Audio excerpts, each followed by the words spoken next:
کی محمد سے وفا تو نے تو ہم تیرے ہیں، کی محمد سے وفا تو نے تو ہم تیرے ہیں، یہ جہاں چیز ہے کیا لوح و قلم تیرے ہیں۔ ولادت حضرت محمد صلی اللہ علیہ وآلہ وسلم کے سلسلہ میں دبئی میں ایک عظیم الشان محفل حمد و نعت کا اہتمام کیا گیا، جس میں متحدہ عرب امارات سے اوورسیز پاکستانیوں کی بہت بڑی تعداد نے بڑے عقیدت اور احترام کے ساتھ شرکت کی اور اللہ اور اس کے محبوب محمد صلی اللہ علیہ وآلہ وسلم کی تعریف سن کر جھومتے رہے۔ محفل کے میزبان مسلم لیگ نون گلف کے صدر چودھری نور الحسن تنویر، طاہر منیر طاہر، محمد افتخار بٹ، آزاد علی تبسم اور چودھری ظفر اقبال تھے، جبکہ یو اے ای سے تمام سیاسی، ادبی اور علمی شخصیات نے بھرپور شرکت کی۔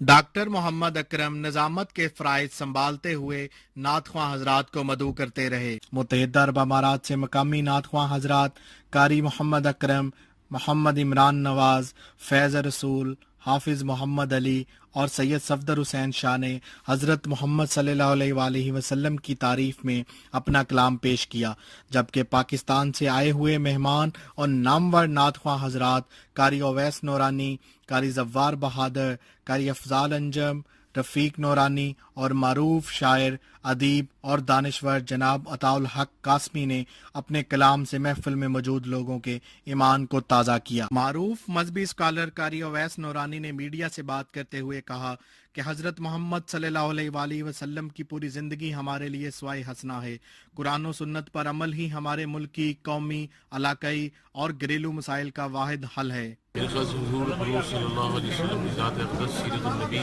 پوری خود ایک مثال ہے۔ اگر اسی پہ پڑھ کے اسی پہ چلنے کی توفیق ہم سب کو عطا فرمائے تو ملک کی، قومی اور علاقائی سطح پہ اور گھریلو مسائل میں کبھی کسی قسم کا کوئی فقدان نظر نہیں آئے گا۔ جو مٹتا ہے سرے بزم تیرے نام کے ساتھ، جو مٹتا ہے سرے بزم تیرے نام کے ساتھ، عشق جتنا بھی پرانا ہو جواں ہوتا ہے۔ کیمرہ مین آصف مغل کے ساتھ اجاز گوندن، سوچ نیوز، دبئی۔